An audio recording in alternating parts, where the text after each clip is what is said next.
এই গণ অভ্যুত্থানে যারা নেতৃত্ব দিয়েছেন তারাই এই দল গঠন করেছেন, আপনাদের ভালোবাসার সন্তানেরা এই দল গঠন করেছেন। আপনারা গণ অভ্যুত্থানের সময় যখন আমাদের রক্ত ঝরছিল, আমাদের পাশে এসে দাঁড়িয়েছিলেন, আমাদের বুকের উপর যেন গুলি না চলে সেই জন্য আপনারা বুক পেতে গুলি নিয়েছেন। এই জন্য আজকে এটা আমাদের দায় যে আপনাদের যে কোনো ধরনের সমস্যায় আপনাদের পাশে থাকার এটা হচ্ছে আমাদের কর্তব্য, এটা হচ্ছে আমাদের দায়িত্ব। সুতরাং রাজনীতি পরে, আগে আপনাদের যে সকল দাবি সেটা মেনে নিতে হবে। কিন্তু একটা বিচারও আপনাদের কাছে দিয়ে যেতে চাই। আপনাদের দাবি যেমন মানতেছে না, আমাদের একটা অত্যন্ত ন্যায্য দাবি, এই ইলেকশন কমিশন, এই সরকার বিভিন্ন মন্ত্রণালয়ে মন্ত্রী বসানোর আগে যে ইলেকশন কমিশন গঠন করেছে, এই নির্বাচন কমিশন বিভিন্ন রাজনৈতিক দলের কাছে যারা ধর্ণা দিয়ে বেড়ায়, সেই ইলেকশন কমিশন আমাদের একটা অত্যন্ত ন্যায্য দাবি মেনে নিচ্ছে না। কি বলেছিলাম আমরা বলেছিলাম যে আমাদেরকে শাপলা প্রতীক দিতে হবে। কোন প্রতীক? শাপলা প্রতীক। কেন আমরা এই প্রতীক চেয়েছি? এই প্রতীক বাংলাদেশের মানুষের অন্তরের মধ্যে আছে। এই প্রতীক বাংলাদেশের, এই শাপলা ফুল বাংলাদেশের মানুষের একটা ভালোবাসার জিনিস। এবং আমরা এই প্রতীক আরও এই কারণে চেয়েছি যে 2013 সালে এখানে যে বর্বরতা আওয়ামী লীগ করেছিল, শিক্ষকদের, মাদ্রাসা শিক্ষার্থীদেরকে যেভাবে বুকের ওপর গুলি চালিয়েছিল, তাদের প্রতি সম্মান জানানোর জন্য এই প্রতীক আমরা চেয়েছি। কিন্তু আজকে আমরা দেখতে পাচ্ছি আমাদেরকে প্রতিদিন ইলেকশন কমিশন বলছে এই প্রতীক নাকি আমাদেরকে দেওয়া যাবে না।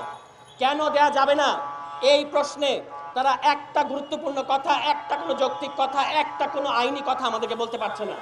তারা আমাদেরকে বলছে এই প্রতীক দেওয়া যাবে না কারণ এটা নাকি সংবিধানের জাতীয় প্রতীক।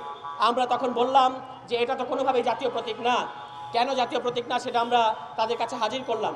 এখন তারা বলছে কেন প্রতীক দেব না, এটা আমরা ব্যাখ্যা করব না, আমরা যে প্রতীক দেব সেই প্রতীক নিতে হবে। তারা আমাদেরকে কি প্রতীক দিতে চায় আপনারা জানেন? তারা আমাদেরকে খাট, পালঙ্ক, চেয়ার, টেবিল এই ধরনের মস্করা মার্কা প্রতীক দিতে চায়। আমাদের সাথে যারা মস্করা করছে এই ইলেকশন কমিশন, আপনাদেরকে আমরা হুঁশিয়ার করে বলতে চাই, যদি বাংলাদেশে সুষ্ঠু নির্বাচন চান তাহলে জাতীয় নাগরিক পার্টির সাথে এই ধরনের অন্যায় আচরণ করা বন্ধ করেন। আপনাদের আচরণ দেখে মনে হচ্ছে আগামীতে যে সুষ্ঠু নির্বাচন হতে যাচ্ছে এটার পথে সবচেয়ে বড় বাধা এই ইলেকশন কমিশন নিজে। তারা চায় না জাতীয় নাগরিক কমিটি ইলেকশনে আসুক। কেন? কারণ বাংলাদেশের মানুষ এই জাতীয় নাগরিক পার্টিকে বুকের মধ্যে আগলে রেখেছে। এই জন্য ইলেকশন কমিশন বিভিন্ন রাজনৈতিক দল এবং অদৃশ্য শক্তির পরামর্শে তাদের দ্বারা আশকারা পেয়ে জাতীয় নাগরিক কমিটিকে তাদের ন্যায্য হক থেকে বঞ্চিত করছে। এই বিচার আপনাদের কাছে দিয়ে গেলাম। আপনাদের পাশে যেহেতু আমরা আছি, আপনারাও আমাদের এই প্রতীক ইস্যুতে ইলেকশন কমিশন যে কোনো অন্যায় করলে এই ইলেকশন কমিশন আপনাদেরকে সাথে নিয়ে আমরা তাদেরকে প্রতিহত করতে চাই। এবং এই কমিশন বাংলাদেশ থেকে পালানোর জায়গা পাবেন না যদি জাতীয় নাগরিক পার্টিকে এই প্রতীক না দেন। সুতরাং অবিলম্বে তারা আমাদেরকে বলছে একটা প্রতীক নাকি আমাদের উপর চাপিয়ে দেবে। আমরা যেই প্রতীক চাইছি এই প্রতীক তারা আমাদেরকে দেবে না, কিন্তু তারা নাকি আমাদের উপর একটা প্রতীক চাপিয়ে দেবে। এইরকম নজিরবিহীন কথা, এইরকম ন্যাক্কারজনক কথা যেই কমিশন বলতে পারে, আমরা মনে করি যে এই কমিশনের পক্ষে কোনো সুষ্ঠু নির্বাচন দেওয়া সম্ভব না। সুতরাং প্রধান উপদেষ্টা এবং সরকারের কাছে আমরা অবিলম্বে দাবি জানাচ্ছি, শিক্ষকদের দাবি মেনে নেন, জাতীয় নাগরিক কমিটির পার্টির যে ন্যায্য দাবি সেটা মেনে নেন, প্রতীক নিয়ে কোনো টালবাহানা করবেন না। জুলাই ঘোষণাপত্র, জুলাই সনদ নিয়ে আপনাদের অনেক টালবাহানা, অনেক নাটক আমরা দেখতে পাচ্ছি। এখন প্রতীক নিয়ে আমাদের সাথে কোনো ধরনের নাটক, কোনো ধরনের প্রতারণা করা যাবে না। এবং আমাদের ইবতেদায়ী মাদ্রাসার শিক্ষকদের এমপিও ভুক্তিকরণের এবং জাতীয়করণের যে দাবি এইটাও আপনারা মেনে নেবেন।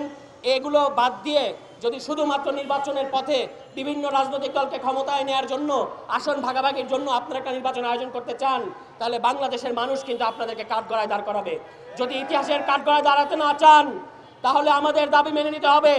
আমরা কোনো অন্যায় দাবি করি নাই, আমরা বলেছি আমাদেরকে প্রতীক দিতে হবে। এই প্রতীক আমরা পাই এবং এই প্রতীক পাওয়াটা আমাদের হক। শাপলা প্রতীক দেওয়া ছাড়া জাতীয় নাগরিক পার্টিকে যদি ইলেকশন থেকে পিছিয়ে দেওয়ার কোনো ষড়যন্ত্র হয়, এর সমস্ত দায়ভার নিতে হবে ইলেকশন কমিশন এবং এই সরকারকে। এবং সর্বশেষ কথা আমি এটা বলতে চাই, আপনাদের এই দাবি যতদিন পূরণ না হয়, অতি দ্রুত সময়ে তফসিলের আগেই এই দাবি পূরণ না হওয়া পর্যন্ত আমরা আপনাদের সাথে আছি। এবং আমাদের শিক্ষা সম্পাদক শান্ত, আপনাদের বরিশালের সন্তান, তিনি আপনাদের সাথে আছেন। তিনি আমাদের বিভিন্ন নেতাকে আপনাদের সাথে নিয়ে আসছেন এবং এই দাবি যেন জাতীয় দাবিতে পরিণত হয় এজন্য অক্লান্ত পরিশ্রম করছেন তিনি। আপনারা তার জন্য দোয়া করবেন, জাতীয় নাগরিক পার্টির জন্য দোয়া করবেন।